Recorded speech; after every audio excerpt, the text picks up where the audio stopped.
Assalamualaikum. Hai. Hari ini kita akan bincang tentang konsep dalam reka bentuk seni bina. Architecture design konsep kan. Okey. Soalan what is your concept ini satu soalan yang biasanya akan jadi satu hinggawan ngeri lah kepada pelajar kan. Apabila kita mulakan kita punya pembentangan pada akhir projek kita, biasanya antara soalan yang favourite pensyarah tanya, what is your concept? Dan mulalah gelabah kan, tak tahu nak jawab macam mana. What is your concept? My concept is architecture. Jadi hari ini saya akan terangkan tentang bagaimana proses untuk membangunkan konsep itu secara ringkas dalam masa beberapa minit ini supaya semua pelajar faham dan jelas macam mana untuk kita bangunkan konsep dan seterusnya boleh digunakan dalam reka bentuk yang awak sediakan. Okey. Konsep ni biasanya kita akan gunakan untuk kita menyelesaikan masalah kan. Biasanya dalam pembangunan projek kita biasanya kita ada beberapa perkara problem statement yang akan timbul dalam kita menyelesaikan kita punya reka bentuk itu, dan biasanya konsep ni akan jadi satu perkara yang membantu kita untuk kita selesaikan masalah-masalah tadi tu. Jadi apabila kita sebut begitu, ramai yang mula rasa konsep ni sebagai satu benda yang besar, semestinya yang besar. Tetapi kalau kita nak berhalusi, sebenarnya kalau kita lihat contoh-contoh pembangunan konsep oleh arkitek-arkitek yang dah terkemuka, memang kita boleh tengok kan konsepnya apa. Biasanya konsep ni bukanlah sesuatu benda yang besar sangat. Biasanya dia akan mengambil perkara-perkara yang penting dalam sesuatu pembangunan reka bentuk. Dan itu yang sebenarnya kita akan buat sebenarnya dalam proses kita nak membangunkan konsep. Jadi sebelum kita bangunkan konsep ini, ada 3 perkara biasanya yang kita akan terima sebelum kita mulakan proses reka bentuk ini. Perkara pertama yang kita terima ialah briefing. Briefing ni kalau arkitek dia akan terima daripada klien lah. Kalau pelajar macam you all semua akan terima daripada pensyarah. Pensyarah akan bagi apa bangunan yang dia nak reka bentukkan, dan kemudian mungkin kalau di peringkat awal tu biasanya kita bagilah ruang-ruang yang diperlukan kan. Tapi kalau katakan untuk tahun 3 biasanya awak dah kena cari sendiri ruang-ruang tersebut, apakah yang perlu ada dalam ruang bangunan itu. Itu yang pertama, briefing. Yang kedua ialah typology of building. Kita kena faham, biasanya dalam proses awalan ini kita akan kena pasti jenis bangunan kita tu jenis apa. Kan, dari situ kita akan lakukan precedent study. Dan precedent study ini akan membantu kita untuk memahami apakah ruang-ruang yang perlu ada dan mungkin apakah penekanan yang kita perlu berikan dalam kita punya proses reka bentuk itu. Okay, jadi dalam setengah kes kadang-kadang kita bawa pelajar untuk melihat bangunan-bangunan yang sudah siap dibina, supaya pelajar boleh jadikan bangunan itu sebagai rujukan precedent study inilah kan. Dan kita kalau berpeluang begitu, kita akan pergi ke bangunan tersebut dan kita akan mengalami experience dia punya space yang ada di dalam bangunan itu, supaya kita boleh jelas dan kita faham apa keperluan-keperluan yang diperlukan dalam bangunan yang sesama jenis macam itulah. Okey, itu yang kedua. Dan perkara ketiga yang kita akan terima dalam proses mereka bentuk ini ialah fakta. Fakta berkenaan dengan tapak yang kita akan bangunkan pembangunan itulah. Okey, di sini sebenarnya apa yang kita perlu dapatkan dalam mencari fakta inilah, kita perlu pergi ke tapak itu dan kemudian melakukan site visit lah. Okey, site visit dan site study. Okey. Tapi di sini pun ada satu lagi isu yang akhirnya pelajar mungkin pergi tetapi oleh kerana mungkin tidak ada panduan secara berstruktur apa yang perlu dicari, akhirnya mereka bawa pelbagai fakta yang kemudian banyak fakta itu pun tidak digunakan dalam proses reka bentuk, dan kadang-kadang fakta itu juga tidak dalam keadaan tersusun.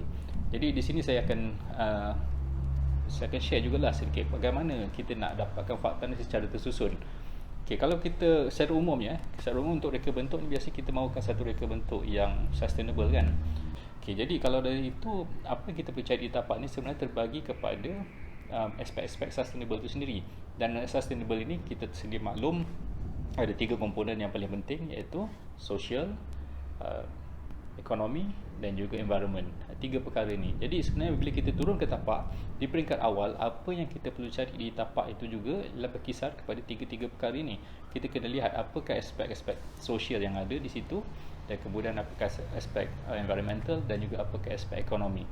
Contohnya apa? Kalau kita pergi ke tapak, biasanya kita lihat salah satu perkara yang penting, kita lihat kejiranan kan.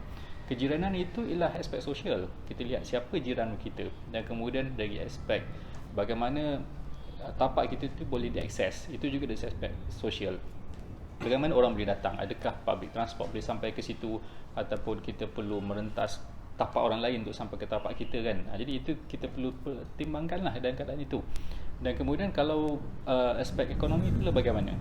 Biasanya aspek ekonomi ni kita akan melihat dari segi faktor ekonomi kejiranan kita juga.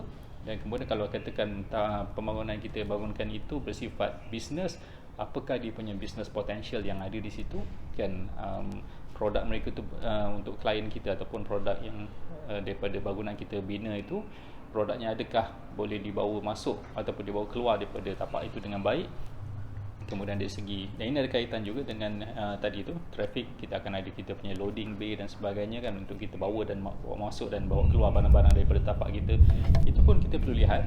Dan kemudian dari aspek environment, yang ini yang saya ingat agak biasalah, pelajar akan tengok dari segi laluan cahaya matahari, kemudian akan tengok dari segi laluan angin, kemudian keadaan ataupun tumbuh-tumbuhan yang ada di tapak, selain daripada water bodies kan. Itu saya ingat perkara-perkara yang biasa kita lihat.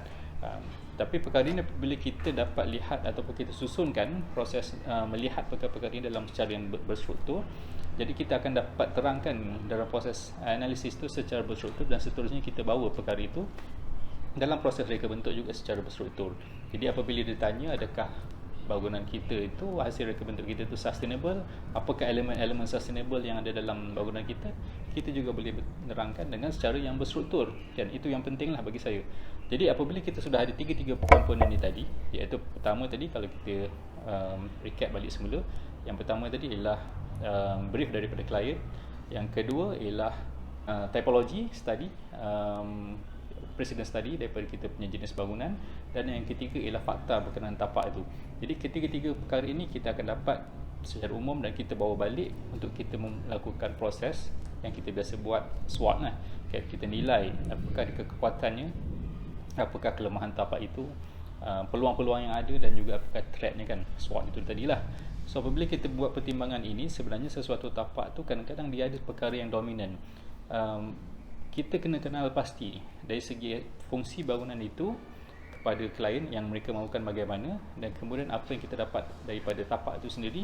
Kita kena lihat apa yang dominan di situ. Faktor yang dominan ini yang akan mendukung kita untuk kita gunakan sebagai kita punya pembangunan konsep ini.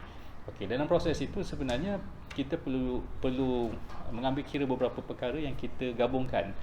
Bukan satu perkara saja. Bukan contohnya kalau katakan yang paling dominan itu mungkin dari segi contohnya ada pemandangan menarik di tapak kita itu. Bukan itu saja kita ambil begitu.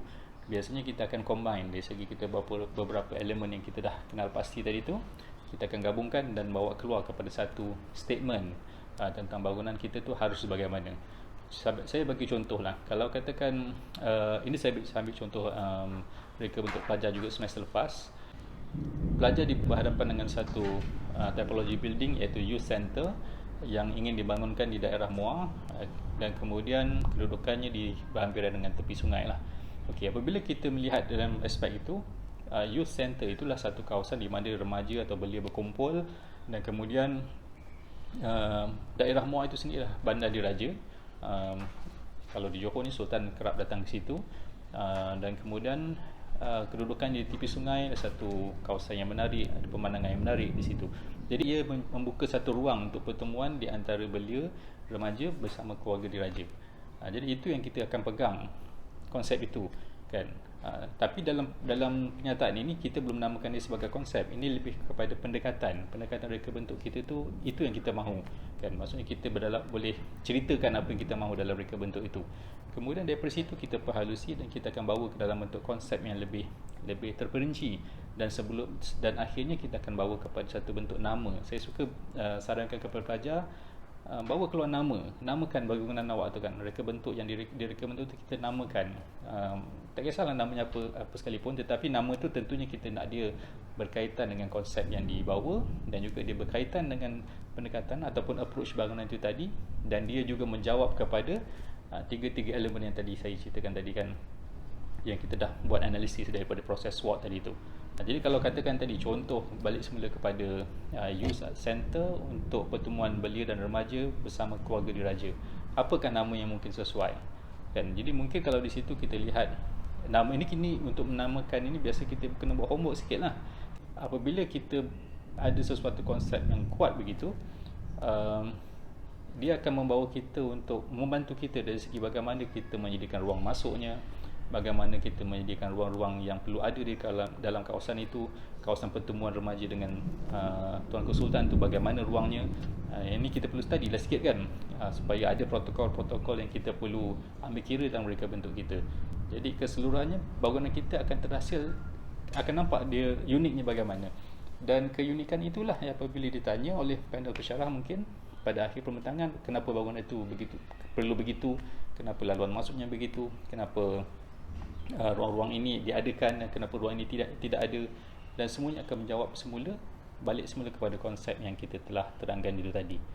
Jadi saya rasa untuk peringkat awal ni boleh faham kan apa yang diperlukan dalam proses pembangunan konsep bangunan ini. Jadi saya rasa untuk itu sekian saja untuk kali ini. Mungkin kita akan berjumpa lagi, insya-Allah. Assalamualaikum.